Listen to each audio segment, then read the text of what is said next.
So given the whole Wiley versus Acme situation, I really wanted to talk about something that I've been aching to talk about but not found the right time or words to do it yet, and that's the importance of physical media. I'm a huge fan of physical media. I have CD and vinyl collections, I have Blu-rays, 4K, steelbooks, DVDs, box sets. All of that is touching about 500 or so and it's ever expanding. And if you join our Discord, we have a whole section dedicated to showing off the physical media we have and buy. It's a big part of my life and I think is a big part of the cinematic biosphere. And given the landscape of it all is changing very dramatically due to the way streaming services have been evolving and causing irreversible damage to cinema as a whole, I think now it's more important than ever because they're turning art into a monopoly. For a long time now, companies have been deleting movies and TV shows from their streaming services with the intention of using them as tax write-offs, which is a gross concept to me, but they have been doing this quietly for a while, up until 2022 when HBO Max, who mostly started this trend, had deleted a bunch of stuff including an animated show called Infinity Train, which had a very opinionated fanbase. See, Warner Bros had been doing this mostly unnoticed because it had never hit anything of any sort of note or popularity, which doesn't excuse this, but we'll get there. But they made their first big mistake with Infinity Train because though the fanbase for the show was limited, it was a passionate one. The uproar was huge and finally people had been putting focus on this issue, not really knowing how large the problem would become. The problem then spread to projects that hadn't even been released, most notably Batgirl, which was a huge controversy in and of itself. And the issue is they never would have stopped there,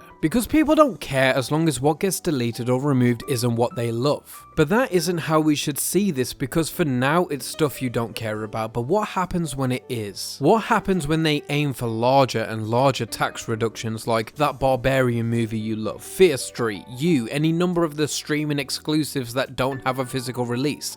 What happens then? The scary thing is exactly that. The fear is that with the downsizing of physical media and some projects not even receiving any sort of physical distribution at all, if one day the selected streaming service decides they no longer want to hold that property, it vanishes forever. There would not be a legal way to view those pieces of art anymore. And that actually is the case for a lot of pieces of art right now. And I say this not just about the things I care about, but the projects I don't care about, and not even out of fear that the virus will eventually spread to those I love, but because I think art should be preserved for the simple fact of it being art. The fact that anybody at all can care about it is enough to warrant its existence and availability. The best thing about physical media is that you own it. You don't have to deal with the compression of video quality and audio quality that comes with streaming. You get the bonus features like director commentaries, bloopers, deleted scenes, you get cool artwork, and did I mention you get to own it? See, the thing about streaming services is that you don't own anything. You pay this renting fee every month for a chance to see something whilst it's available to you. You don't get to pick what's on these services. They rarely have new stuff, and to top it all off, you get upcharged every few months. You know, when Netflix first came on the scene, not as a DVD rental service, but as the very first major streaming service, it was an ingenious idea.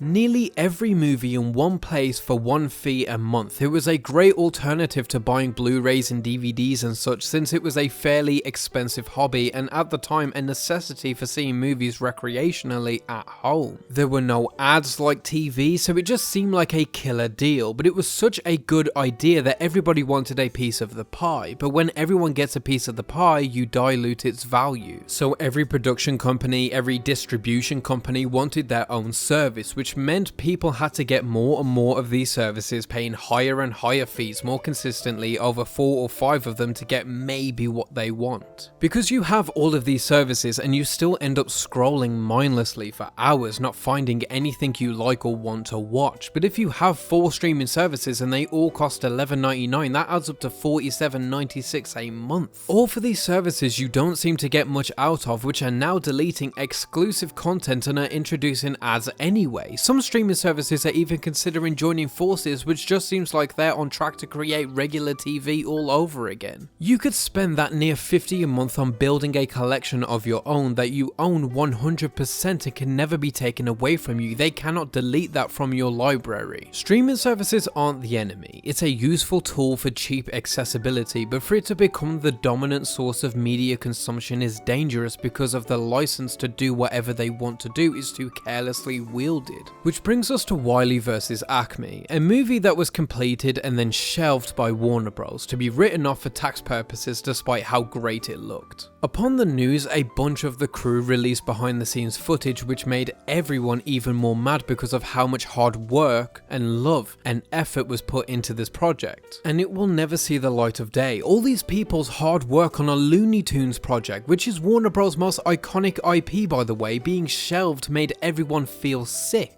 There was once again an uproar, but this one was huge and wide, so then WB decided to shop around and potentially sell the distribution rights, but when nobody made an offer they loved enough, they decided to bin it again. CEO and everyday dickhead David Zaslav hadn't even seen the film before deciding to can it, which is just so disgusting. Someone needs to take immediate action, someone needs to be suing or taking someone to court because a precedent needs to be set that companies cannot just keep getting away with this. But it isn't all doom and gloom, because reportedly Disney and Sony have just come to a deal where Sony are going to be taking over the physical distribution for Disney, which is an absolute win for physical collectors, as it potentially means that all these streaming exclusives that have limited or no tangible releases will be getting them. And there's so much more to this conversation, but this is where I'm going to leave it, because I think everybody should be investing in a physical collection if they truly care about the art form, because streaming services are an unstable and doomed business. I mean, Disney Plus and Hulu finished 2023 with a paid subscription loss. Quartz reported that subscribers to Disney Plus fell 7% to 150 million in the 3-month ending December 30 from 160 million. That's 10 million people leaving Disney Plus in the last 3 months of the quarter. And Hulu subscribers in the 4th quarter fell 3% to 48 million. Netflix had gained subscribers, but I feel with the new ad platform that they're bringing in, they're going to be losing more and more. I personally think they're bound to fail in their current state, and if they don't change, people will get tired of them and go back to what is comfortable and reliable. And I mean, at my local CEX, secondhand Blu-rays are like £4 each. It isn't as expensive as people think, especially when comparing to the amount people spend on streaming services. At least this way it's all the stuff you love, and I fear the industry is heading into a dark place if more people don't begin realizing the red flags that are glaringly obvious right now.